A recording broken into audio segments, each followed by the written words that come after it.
It's Mary Jane, and it is Thursday, the 16th of July, 2020 today. And I put a post on a couple of my pages a day or two ago about immunity, natural immunity, versus external things like drugs or vaccines and so on. And it created quite a lot of comments and interaction. And I thought it might be beneficial to expand on what I was talking about in there. So 2 steps really today. The first I'm not going to linger on for long, because I'm guessing that if you're here watching this, you may well already be already pretty comfortable and familiar with the idea of natural immunity, rather than looking outside of ourselves for a solution. And as I said in my post, if we did not have an immune system, the human race would have died out a very long time ago. And I was thinking about how, when you learn in history about the ancient South American tribes who died out because the conquistadors brought European diseases with them, how inaccurate that really is. Because actually what the conquistadors brought was fear, invasion, stealing all our gold, probably raping our women, murdering our fathers, mothers, who knows. So they brought fear. And when you're in fear, your vulnerability to outside diseases, for example, European diseases, is much greater. And I've long thought that actually that's so inaccurate when we say, oh, well, it was smallpox, it was European flu. They died of these things because they'd never been exposed to them before. Because I don't actually believe that to be true. If they had not been living in fear and resentment and anger because they'd been invaded and had everything taken away and people around them mistreated and murdered and goodness knows what, I suspect some of them would have died from the new diseases, but not all. And I think we really forget that, especially at the moment. We see this thing, this virus, this scary thing that's out to get us. But you will have read in the press about the huge numbers of people who are tested as having had the virus and have been asymptomatic, so no symptoms at all. And I think that's really interesting, that so many people can actually apparently have had this virus. And of course, we're all walking around, we are filled with bacteria and viruses all the time. Our whole bodies are filled with them. So we all have a whole host of bacteria in our gut, in our throat, that could, if they got out of control or out of balance, become quite unpleasant and possibly even fatal. But we forget this. We think that we need drugs. We think we need a vaccine. We think we need something external. And actually, it's an inside job, immunity. It comes from within us. We have an immune system. Some of us have perhaps a compromised immune system for whatever reason. And I will come on to that a bit in a moment. But, most of us have a reasonable immune system, some stronger than others. And I want to talk a bit more. What I really want to focus on is what makes a strong immune system. Now, I see posts all the time along the lines of, well, you have to have lots of fresh air, lots of exercise, really good nutrition, take a lot of supplements. And yeah, that's true. All of those I wouldn't disagree with at all. But I would argue, and you may contradict me, and that's okay, I would argue that probably much more important than all of those things combined is your state of mind. I have worked for almost 15 years with people experiencing a whole range of chronic health conditions. And I have seen so many people who have come to see me, and they are eating a beautiful diet. They are exercising religiously, a whole range of different exercises. They get their fresh air every day. They drink lovely, clean, filtered water. They take reams of supplements, but they are still sick. So why? Why does that happen? And why does someone else who maybe goes for a 20-minute walk 3 times a week at most, might sit outside a bit, probably drinks too much, might even smoke, shock horror, perhaps doesn't eat the cleanest ever diet, excuse me, why are they so healthy? Why do they live with vitality and joy? And that's the missing link in immunity, in my opinion. What we are forgetting, it's not just about the diet and the food. And also it depends why people are doing the diet, the drink, the clean water, the supplements. If you're doing that from a place of fear, because you're terrified of getting ill, you're living in fear. And when you're living in fear, you are living in the stress response. And probably the number one cause of undermining your immunity is stress. So think about if you're shoving in the supplements every day and getting anxious because your child had some ketchup on their whatever shop bought fish fingers, and you're thinking what a bad mother you are, or father, because you're feeding them such rubbish. Just think about where that's coming from. Is that coming from a place of acceptance, joy, happiness, love, or is that coming from a place of fear? So anything that makes you feel on edge, anything that makes you feel anxious, anything that makes you feel less than or lacking is essentially fear. You could put all that in the fear bucket. So anything that makes you feel less than good is coming from a place of fear. And so every time you feel like that, you are actually potentially suppressing your immune system. Anything that makes you feel full of love, full of joy, full of appreciation, that is coming from a place of positive immune building. So if you laugh a lot, if you look at a flower and say, oh my goodness, that is so beautiful, if you appreciate today's weather, whatever it is, if you appreciate sitting around the table with your family, if you appreciate that phone call you just received from a friend, if you appreciate the thank you got from a client, then that is putting you in a place of positive immune building. And I believe that that is the most healing place you can come from, more than taking the supplements and eating the vegetables and doing all the clean stuff. Much more. I really, truly believe that. You may well disagree. And sometimes people say to me, well, if someone's, how can someone eat a terrible diet but be healthy? And I would probably argue that if we are living in a happy, healthy place, we love ourselves.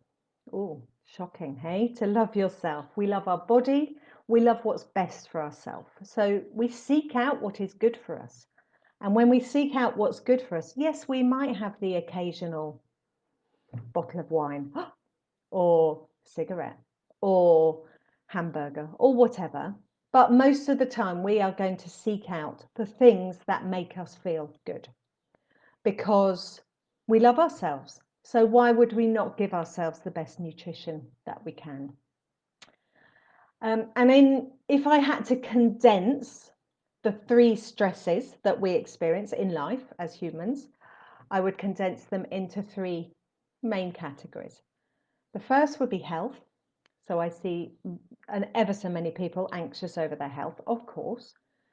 And we stress over it and we're anxious and we're undecided. And should we do this? And should we see an acupuncturist or should we go to the doctor and get steroids? So a lot of anxiety, indecision and stress is caused by health issues. Totally accept that. I have seen that with many, many people over the years. And one of the things that I do now, much more in the past year probably, is I work with people getting them to accept their illness. And I did a little video on this a while ago on here, where actually we did some tapping and I was talking to my toenail, which some people found highly amusing. But that toenail, it's doing really well now. And I've stopped thinking it's ugly and not as pretty as it might be and not functioning well. And I just look at my toenail and accept it.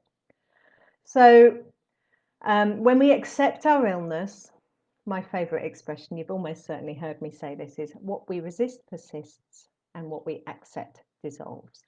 But when we accept our illness, instead of fighting it, we are coming out of fear. So when we're fighting our illness, and think about the language we use around illness, especially cancer, and how people are victims, how they fought a brave battle, they struggled through, etc. Think about the language that we use. That's all coming from the fear bucket. So when we get to acceptance of our toenail, our serious chronic degenerative disease, then it totally changes our mindset, and we're coming from a place of healing, because we can't heal from fear.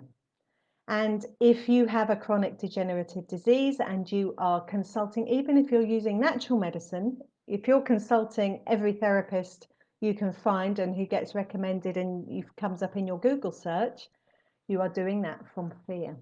And fear is not the place to build your immune system or to heal from. So it's, I'm not saying that you're going to switch like this. I'm working with someone at the moment, and she won't mind me saying, I won't name her anyway, but she has eczema. She's had eczema for about 35 years, 40 years. And we are almost at a place where she is accepting her eczema. And I've worked with her 4 years. So this is not overnight.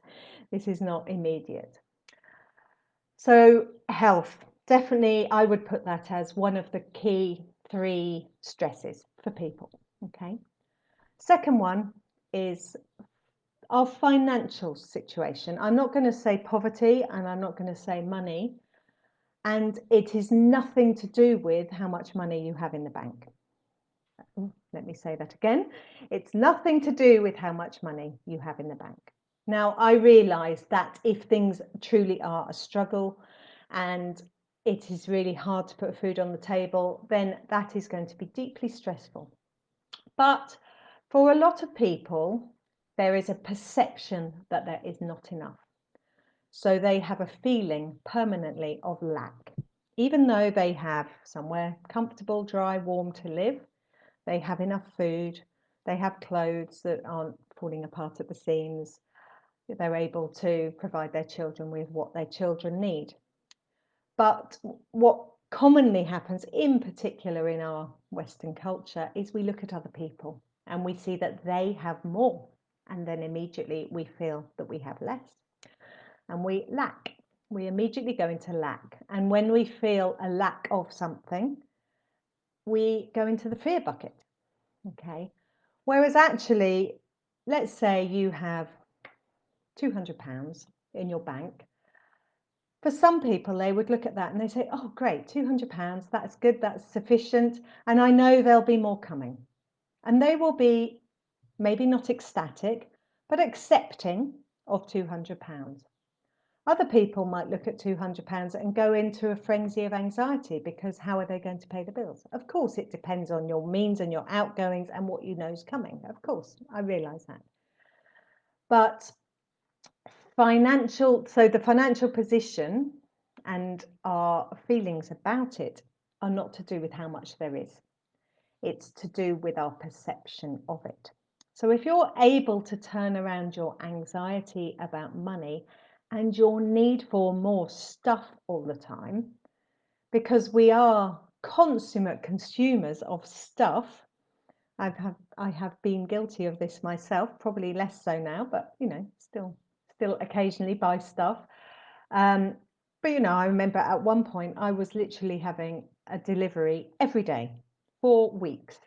That's not great, is it? That's just consuming. And then what happened to all that stuff? I've no idea. So if finances, money is making you anxious, then that is coming from your fear bucket, and somehow you can work on turning that round towards that coming from an enough bucket. It doesn't have to be an overflowing bucket, but an acceptance that there is enough, and that there perhaps always has been enough. Or even if there wasn't enough for a week or 2, a month, a year, you survived it. You survived that not having enough. And I do a lot of work with people around money issues as well, and perception. So just be conscious that it's only our perception. It's nothing to do with the numbers on the bank statement. It is perception. So that's the second of the main categories that I would say cause anxiety and angst to people and keep them out of a lovely, healing, positive, immune building place. And the third is relationships. So this can be your close, intimate relationships with partner. It could be relationships with friends, with family, with bosses, with work colleagues, with people you know, with neighbours. So it's a big bucket. Okay, it's a big category, relationships, because this is really relationships with everyone you know. But what you'll often find is if you struggle with maybe your intimate relationships, perhaps you also struggle with friendships, perhaps you also struggle with bosses.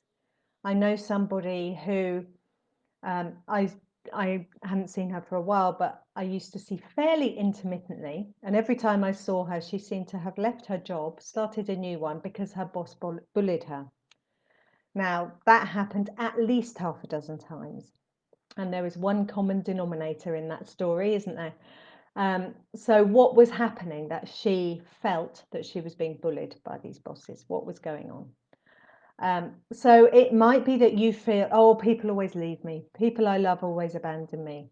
I always fall out with my neighbours. What are the stories you are telling yourself about relationships, about people you know? Could be your work colleagues. No one ever likes me at work. They always start off liking me and I'm such good fun, but then they stop liking me. Well, you know, my question is a bit hard, but would be, do you like yourself? And I would guess you perhaps don't. Because if we don't like ourselves, let alone love ourselves, how can we ever possibly expect anyone else to like or love us? And I read something a while ago that really resonated with me, was that one of the reasons that we act in pretty unpleasant ways very often to our nearest and dearest is because they love us. And if we don't love ourselves, how can they be nice, acceptable people if they love us and we don't love us? So, something to consider, something to think about. And essentially, of course, everything comes back to loving ourselves, because when we love ourselves, we eat good food, we do the exercise, we get the fresh air. When we love ourselves, our physical health often improves. When we love ourselves, our relationships tend to improve. And weirdly, when we love ourselves, our financial situation or our perception of it often improves too. So for me, these factors, working on these things, and as you know, I'm a big lover of emotional freedom technique tapping, but also other things. You know, I've studied a lot of things and I don't just stick to tapping. I use a combination of things. Meditation, visualization, homeopathy, other healing modalities can be really useful. Sometimes we need the supplements. Sometimes we need the detox stuff because we are filled with toxins. Sometimes we need to detox emotionally. So I think that's a biggie. A lot of us have had toxic childhoods, toxic events that occurred in childhood. And you'll often find that your pattern takes you back to those childhood, not necessarily the events themselves, but the beliefs that you made when they happened. So if you grew up in a shouty household, you may have grown up with the belief that relationships aren't safe. And if you're having problems repeatedly with your relationships as an adult, that could be why. That could be where that all originated. So a lot of the work I do is around acceptance of what is, and also changing the beliefs that are keeping us stuck in the patterns that we're in. But I just want to give you a new slant on immunity and make you aware, because you might not be, that being in fear will suppress your immune system. Being in love, being in joy, being in acceptance and appreciation will put you in a healing, immune boosting place.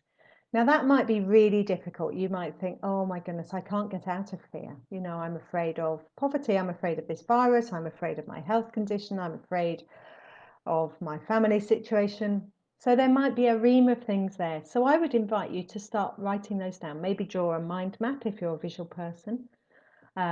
categorize them. Start breaking that down into sections, subsections, sub-subsections, and maybe use some of the tapping techniques that are in videos that I've used here. One of the very early ones I did during coronavirus, during lockdown, was on fear of the fear. So you could go back there. It'll be around the 18th of March or something, middle of March. And you could go back and just use some of the tapping to start clearing some of the fear that you're experiencing. And as I say, this does not happen overnight. I've only been doing healing work on myself for 20 years or so. And it's an ongoing process. I am a project and it doesn't end, but it's a lot better than it used to be. So I'm really appreciative of you joining me here today. I hope that something that I've said might resonate, might be beneficial, might be useful, might give you something to think about in a different way. Because I think we're very conditioned in the way that we think about things in life. And I just like to give people perhaps a different perspective, a new way, shining a light from a new angle on things that I've learned over the years from my own personal experience, but also that I just know in my heart to be true for me.